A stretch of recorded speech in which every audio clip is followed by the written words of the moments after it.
दोस्तों नमस्कार, आदाब, सत श्री अकाल। आज 5 जुलाई 2021 दिन सोमवार की मुख्य खबरों में आपका स्वागत है आपके अपने news channel news of India पर। दोस्तों समय को वेस्ट ना करते हुए सीधे चलिए चलते हैं खबरों की ओर। दोस्तों आज की सबसे बड़ी खबर, यूपी की एक शहर में मिलेंगे 7,36,000 लोगों को कल से मुफ्त में गेहूं और चावल। कोरोना काल में जुलाई माह के प्रथम चरण का मुफ्त राशन वितरण सोमवार 5 जुलाई से शुरू होगा। आगरा जनपद की 1268 दुकानों पर एक साथ कोविड गाइडलाइन के मुताबिक राशन बांटा जाएगा। राशन कार्ड के नंबर के अंतिम अंक के हिसाब से ही 5 से 15 जुलाई तक वितरण होगा। अंतिम दिन OTP के आधार पर राशन दिया जाएगा। 11 दिन में जनपद के 7,36,000 कार्ड की 31 लाख यूनिट पर गेहूं और चावल दिया जाएगा। दोस्तों उत्तर प्रदेश में बसपा के पूर्व सांसद दाऊद अहमद पर कसा शिकंजा, 100 करोड़ की इमारत पर चला बुलडोजर। सीएम योगी आदित्यनाथ अवैध निर्माण के खिलाफ लगातार अभियान चला रहे हैं। इसी क्रम में रविवार को एनडीए ने बसपा के पूर्व सांसद दाऊद अहमद के अवैध निर्माण ढा दिया है। दाऊद इब्राहिम अहमद की 100 करोड़ की लागत से बन रही 7 इमारत पर जमी दो। जानकारी के मुताबिक रिवर बैंक कॉलोनी में ये अवैध निर्माण चल रहा था। लगातार नोटिस के बावजूद दाऊद अहमद ने अवैध निर्माण को नहीं गिराया, जिसके बाद ये कार्रवाई की गई है। उधर दिल्ली में दर्शकों के बिना कल से फिर खुलेंगे स्टेडियम, खेल परिसर। जानिए DDMA ने इस बार किन कामों के लिए दी है छूट। दिल्ली की आम आदमी पार्टी सरकार ने राजधानी में कोरोना महामारी के लगातार घटते ग्राफ के मद्देनजर अनलॉक प्रक्रिया के तहत सोमवार 5 जुलाई से बिना दर्शकों के स्टेडियम और खेल परिसरों को फिर से खोलने की अनुमति दे दी है। हालांकि cinema hall, multiplex, swimming pool अभी बंद ही रहेंगे। उधर कोरोना नियम तोड़ने पर केजरीवाल सरकार सख्त। नांगलोई में पंजाबी बस्ती और जनता मार्केट बंद। राजधानी दिल्ली के नांगलोई इलाके की पंजाबी बस्ती और जनता मार्केट को कोविड नियमों का पालन न किए जाने पर 6 जुलाई तक के लिए बंद कर दिया गया है। इसके अलावा गांधीनगर की एक दुकान को भी 7 दिनों के लिए बंद रखने को कहा गया। इस बार कोरोना से जंग लड़ने वाले डॉक्टरों को मिले भारत रत्न, अरविंद केजरीवाल ने की केंद्र सरकार से मांग। कोरोना काल में योगदान को देखते हुए दिल्ली के मुख्यमंत्री और आम आदमी पार्टी के मुखिया अरविंद केजरीवाल ने डॉक्टरों और हेल्थ वर्कर्स के लिए भारत रत्न की मांग की है, जो कोविड-19 के खिलाफ जंग में अग्रिम पंक्ति में खड़े होकर उसका मुकाबला कर रहे हैं। उन्होंने कहा कि ये उन डॉक्टरों के प्रति सच्ची श्रद्धांजलि होगी जिन्होंने कोरोना से जंग के दौरान अपनी जान गंवाई। बता दें कि भारत रत्न देश का सर्वोच्च सम्मान है। दोस्तों हमें कमेंट करके बताएं कि अरविंद केजरीवाल की ये मांग जायज है या नहीं। उधर पूर्व सीएम कल्याण सिंह लोहिया में भर्ती, सीएम योगी हालचाल लेने पहुंचे। लखनऊ के लोहिया संस्थान में भर्ती पूर्व मुख्यमंत्री कल्याण सिंह का हालचाल लेने सीएम योगी पहुंचे हैं। सीएम योगी ने कल्याण सिंह की तबीयत की जानकारी ली, कल्याण सिंह से बातचीत की और डॉक्टरों से भी बात की। जानकारी के मुताबिक डॉक्टरों ने मुख्यमंत्री को बताया कि चिंता की कोई बात नहीं है। दोस्तों अगली बड़ी खबर कथित राफेल जेट फाइटर घोटाले से संबंधित है। दाढ़ी में एक नहीं कई तिनके। राफेल की जांच से जोश में आई कांग्रेस ने पीएम मोदी को घेरा। फ्रांस में जब से राफेल डील में कथित भ्रष्टाचार की जांच होने की बात सामने आई है, तब से ही भारत का सियासी पारा चढ़ गया है। राफेल डील की जांच को लेकर फ्रांस सरकार की ओर से जज की नियुक्ति के बाद कांग्रेस लगातार मोदी सरकार पर हमला बोल रही है। राफेल डील की JPC जांच कराने की मांग के बाद एक बार फिर से कांग्रेस ने मोदी सरकार को घेरा है और कहा है कि केंद्र सरकार के लिए राष्ट्रीय सुरक्षा सिर्फ एक नारा बनकर रह गया है। कांग्रेसी नेता ने कहा कि दाढ़ी में एक नहीं कई तिनके हैं।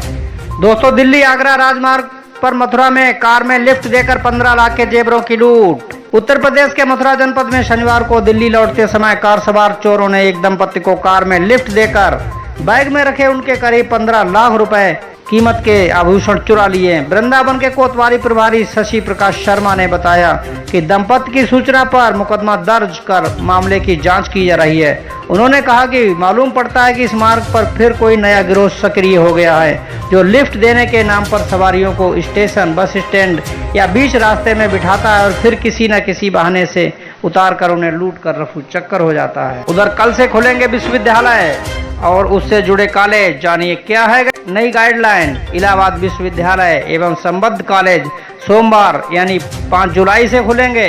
परिसर में सोमवार से शुक्रवार तक 9 से 5 बजे तक प्रशासनिक कामकाज होंगे। ये आदेश कुलपति प्रोफेसर संगीता श्रीवास्तव के निर्देश पर रजिस्ट्रार प्रोफेसर NK शुक्ला ने जारी किया है। उधर बेकाबू ट्रक ने बस अड्डे पर बैठे लोगों को कुचला, 2 की मौत 3 जख्मी। शाहजहांपुर जिले में बस का इंतजार कर रहे कुछ लोगों को एक बेकाबू ट्रक ने रौंद दिया। इस घटना में 2 लोगों की मौत हो गई और 3 अन्य घायल हो गए। पुलिस अधीक्षक संजीव वाजपेयी ने रविवार को बताया कि अल्लाहगंज क्षेत्र में शनिवार को देर रात बस अड्डे पर कुछ लोग बस का इंतजार कर रहे थे, तभी एक बेकाबू ट्रक ने उन्हें कुचल दिया। इस हादसे में जलालुद्दीन तथा निजामुद्दीन की मृत्यु हो गई। दोस्तों, अगली बड़ी खबर, यमुना एक्सप्रेसवे पर हादसे रोकने को नई कवायद। तय समय से कम में एक्सप्रेसवे पार किया तो कटेगा चालान। यमुना एक्सप्रेसवे पर हादसों का अंकुश लगाने के लिए लगातार नए प्रयास किए जा रहे हैं। अब यमुना एक्सप्रेसवे पर टाइम बूथ लगाकर वाहनों की गति पर नजर रखी जाएगी। अगर आप तय समय से कम में एक्सप्रेसवे पार करते हैं तो आपका चालान हो जाएगा। अभी अधिकतर चालान टोल टैक्स के बीच की गति सीमा के आधार पर ही होता है। पर मैनपुरी में ट्रक और बस की जोरदार टक्कर, 37 NCC कैडेट्स घायल। उत्तर प्रदेश के मैनपुरी में रविवार को तड़के सुबह अज्ञात ट्रक ने यात्री बस में टक्कर मार दी। टक्कर से बस सवार 40 से अधिक यात्री घायल हो गए। घायलों में 37 NCC कैडेट्स और उनकी एक केयर टेकर शामिल हैं। इसके अलावा 3 अन्य यात्री भी घायल हुए हैं। गंभीर रूप से घायल 6 कैडेट्स को सैफई मेडिकल कॉलेज रेफर कर दिया गया है। घटना की जानकारी पाकर SDM किसनी पुलिस बल के साथ मौके पर पहुंच गए हैं। दोस्तों, संत कबीर नगर के गाइडेंस एजुकेशनल वेलफेयर सोसाइटी पर ED ने मारा छापा। जम्मू में एयरफोर्स स्टेशन पर हमले के बाद श्रीनगर में भी ड्रोन पर वैन, पुलिस थानों में जमा कराने होंगे, पकड़े गए ड्रोन। अगली बड़ी खबर पंजाब से, गुरदासपुर में एक ही परिवार के 4 लोगों की गोली मारकर हत्या, 2 घायल। पंजाब के गुरदासपुर में 4 लोगों की हत्या का मामला सामने आया है। गुरदासपुर के DSP ने बताया कि सुखविंदर सिंह सोनी नाम के शख्स ने एक ही परिवार के 6 सदस्यों पर गोलियां चलाईं, जहां 2 लोगों की मौके पर ही मौत हो गई, जबकि 2 अन्य ने अस्पताल में दम तोड़ दिया। मामले की जांच के लिए टीमें तैनात हैं। मामले में अधिक जानकारी की प्रतीक्षा की जा रही है। उधर फिलीपींस में बड़ा हादसा, सेना का विमान C-130 क्रैश, अब तक 17 जवानों की मौत। दोस्तों, बताते चले, फिलीपींस के एक दक्षिणी प्रांत में सैन्य बलों को ले जा रहे सेना के C-130 विमान के दुर्घटनाग्रस्त हो जाने के कारण कम से कम 17 लोगों की मौत हो गई और 40 लोगों को बचा लिया गया है। फिलीपींस के रक्षा मंत्री डेल्फिन लोरेंजाना ने बताया कि बचाव कार्य जारी है। उन्होंने कहा कि विमान में 3 चालकों और चालक दल के 5 सदस्यों समेत 92 लोग सवार थे। विमान में सवार शेष लोग सैन्यकर्मी थे। उधर पड़ोसी देश नेपाल में भारी बारिश के चलते आई बाढ़ से हालात बेकाबू, अब तक काफी संख्या में हुई लोगों की मौत। दोस्तों, अक्टूबर-नवंबर में भारत में पीक पर पहुंच सकती है कोरोना की तीसरी लहर, देश के वैज्ञानिकों ने जताई आशंका। दोस्तों, हमारा आप सभी से अनुरोध है कि कोरोना के बचाव के लिए जारी गाइडलाइन का कड़ाई से पालन करें, खुद भी सुरक्षित रहें तथा दूसरों को भी सुरक्षित रखें। उधर IIMC के महानिदेशक प्रोफेसर संजय द्विवेदी को मिला मीडिया रत्न अवार्ड। मैं भारत हूँ संस्था ने दिया प्रतिभाओं का सम्मान। उधर भारत की सबसे बड़ी बीमा कंपनी LIC को लेकर एक बड़ी खबर, LIC के IPO को लेकर बड़ी खबर है। सरकार मर्चेंट बैंकरों से इसी माह आमंत्रित करेगी बोलियां। दोस्तों, केंद्र सरकार का इरादा जीवन बीमा निगम का आरंभिक सार्वजनिक निगम जनवरी तक लाने का है। एक अधिकारी ने यह जानकारी देते हुए कहा कि सरकार LIC की विनिवेश प्रक्रिया के प्रबंधन के लिए इस महीने मर्चेंट बैंकरों से बोली आमंत्रित करेगी। दोस्तों, जॉब अलर्ट में ISI ने निकाली बम्पर नौकरी, 23 जुलाई तक करें आवेदन। दोस्तों, अगली बड़ी खबर किसान आंदोलन से, मिल्खा सिंह की याद में किसान मजदूर मैराथन का आयोजन, टिकैत बोले फ्लाइंग सिख बड़े खिलाड़ी थे। रेलवे NTPC परीक्षा की तारीख तय, 23 जुलाई से होगी परीक्षा। उत्तर प्रदेश उच्च शिक्षा सेवा आयोग जल्द ही राज्य के सरकारी सहायता प्राप्त कॉलेजों में सहायक प्रोफेसर के 2003 रिक्त पदों को भरने के लिए भर्ती प्रक्रिया आयोजित करने जा रहा है।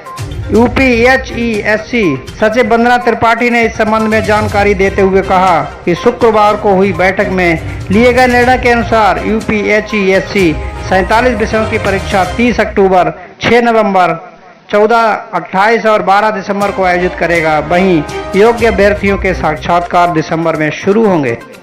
दोस्तों, विदेश दौरे पर जनरल नरवणे रवाना, इटली ब्रिटेन की यात्रा के लिए जनरल नरवणे रवाना, बार मेमोरियल का भी करेंगे उद्घाटन। उधर एनएचआरसी की टीम करेगी मालदा और मुर्शिदाबाद का दौरा, पीड़ितों से बात करेंगे सदस्य। उधर 30 रुपए की दवा पर रेमडेसिविर के स्टिकर चिपका कमाए 5 करोड़, मास्टरमाइंड समेत 4 दबोचे। दोस्तों चलते चलते आइए जान लेते हैं मौसम का मिजाज, कहाँ होगी बारिश और कहाँ चलेगी लू। अगले 24 घंटों के दौरान मौसम की संभावित गतिविधियां। सिक्किम, असम, मेघालय, अरुणाचल प्रदेश, नागालैंड, तटीय कर्नाटक, केरल के कुछ हिस्सों, तेलंगाना, छत्तीसगढ़, झारखंड और उड़ीसा में कुछ स्थानों पर हल्की से मध्यम बारिश के साथ कुछ स्थानों पर भारी बारिश हो सकती है। वहीं आंतरिक कर्नाटक, रायलसीमा, तटीय आंध्र प्रदेश, तमिलनाडु, बिहार के कुछ हिस्सों, पूर्वी उत्तर प्रदेश, अंडमान और निकोबार द्वीप समूह और लक्षद्वीप में हल्की से मध्यम बारिश के साथ 1-2 स्थानों पर कुछ देर के लिए तेज बारिश हो सकती है। दोस्तों वहीं जम्मू कश्मीर, मुजफ्फराबाद, हिमाचल प्रदेश, उत्तराखंड, विदर्भ के कुछ हिस्सों, मराठवाड़ा, दक्षिण मध्य महाराष्ट्र, कोंकण और गोवा और दक्षिण गुजरात के अलग अलग हिस्सों में हल्की से मध्यम बारिश होने की संभावना है। तो दोस्तों ये थे आज के समाचार।